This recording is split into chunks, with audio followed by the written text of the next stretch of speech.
এইখন পৃথিৱীত এনেধৰণৰ কিছুমান মানুহ আছে যিসকল মানুহে আমাৰ দৰে সাধাৰণ মানুহবোৰক মাত্ৰ OTPৰ দৰেহে ব্যৱহাৰ কৰে, মানে ওৱান টাইম পাছৱৰ্ডৰ দৰেহে।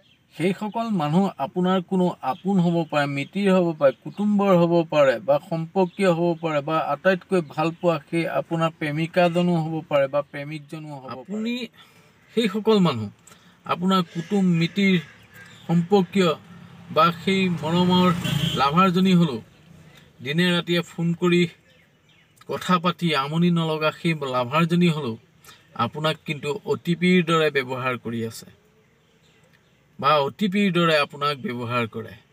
কাৰণ কেতিয়া জানে, যেতিয়া আপুনি তেওঁলোকলৈ মনত পেলাই এটা ফোন কৰিব, তেওঁলোকে ফোনটো ৰিচিভ নকৰে, দ্বিতীয়বাৰ কৰিব ৰিচিভ নকৰে, তৃতীয়বাৰ যেতিয়া ফোন কৰিব আপোনাৰ ফোনটো ৰিচিভ কৰি ক'ব, মই অকণমান ব্যস্ত হৈ আছিলোঁ, গতিকে অলপ সময় পাছত মই আপোনাক ফোনটো কৰিম, হ'বনে বাৰু?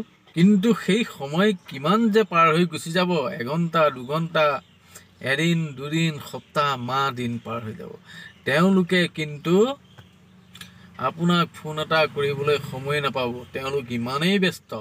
কিন্তু আপুনি ফোনটো কৰিছিল কিয়? আপুনি ফোনটো কৰিছিল তেওঁলোকলৈ মনত পৰাৰ কাৰণে, আপোনাৰ অন্তৰখন কোমল কাৰণে তেওঁলোকৰ খবৰ এটা ল'বলৈ ফোনটো কৰিছে। কিন্তু তেওঁলোকে ভাবিছে এইটোৰ লগত কথা পাতি সময় নষ্ট কৰাতকৈ নকৰাই ভাল। কিন্তু সেই সময়ত আপুনি তেওঁলোকৰ আপদ বিপদ যিকোনো মুহূৰ্তত আপুনি আছিল, তেতিয়া আপোনাক খুব ভাল পাইছিলে, খুব ধুনীয়াকৈ আপোনাৰ লগত কথা বতৰা পাতিছিল, আলোচনাত বহিছিল। কিন্তু এতিয়া আপুনি ফোনটো কৰিলেও তেওঁলোকে আমনিহে পায়। গতিকে তেনেকুৱা মানুহবিলাকে আমাৰ দৰে সহজ মানুহক OTPৰ দৰে ব্যৱহাৰ কৰে। সেইসকল মানুহে মাত্ৰ তেওঁলোকৰ স্বাৰ্থ পূৰণৰ বাবেহে মানুহক ব্যৱহাৰ কৰিব জানে, তাৰ পাছত সকলো পাহৰি যায়।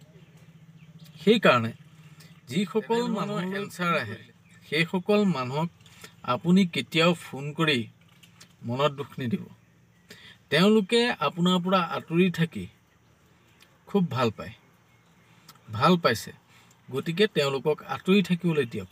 তেওঁলোকৰ খবৰ এটা ল'বলৈ বুলি আপোনাৰ সেই সহজ সৰল মনটোৱে ক'লে বুলিয়ে আপুনি ফোন এটা কৰি কিন্তু খবৰ নল'ব। কিয়? তেওঁলোকে দুখ পায়, তেওঁলোক স্বাৰ্থপৰ, সেইকাৰণে দুখ পায়। গতিকে আপুনি ফোনটো কৰি তেওঁলোকক কষ্ট নিদিব। মানে আমাৰ নিচিনা সহজ সৰল মানুহবিলাকৰ জীৱনটো এনেকুৱাই হয়।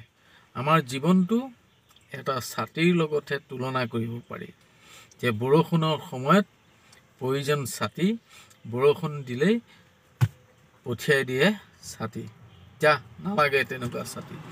আমাৰো তেনেকুৱা, যি সময়ত তেওঁলোকৰ স্বাৰ্থ থাকে সেই সময়ত আমাক কাষতে বহুৱাই আমাৰ লগতেই তেওঁলোকৰ স্বাৰ্থ পূৰা কৰিলে, তাৰ পাছত তেওঁৰ স্বাৰ্থ পূৰা হোৱাৰ পাছত আমাৰ কথা ভাবিবলৈ সময় নহয়।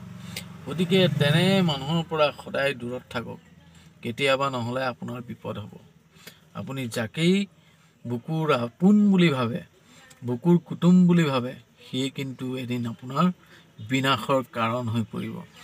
গতিকে পৰাপক্ষত এইখিনি কথা মনত ৰাখিব, যদি আপোনাৰ সেই লাভাৰজনীয়ে 2 ঘণ্টা 3 ঘণ্টা দিনটো ৰাতিটো কথা পাতি আমনি নোপোৱা লাভাৰজনীয়ে যেতিয়া আপোনাৰ ফোনটো গ'লে ব্যস্ততা দেখুৱাব, মিছাকৈয়ে ব্যস্ততা দেখুৱাব, বাৰে বাৰে ব্যস্ত হৈ আছোঁ বুলি ক'ব, তেতিয়াই আপুনি বুজি পাব যে তেওঁক ফোন কৰা প্ৰয়োজন নাই, কাৰণ তেওঁ আঁতৰি যাব বিচাৰিছে, আঁতৰি থাকিব বিচাৰিছে।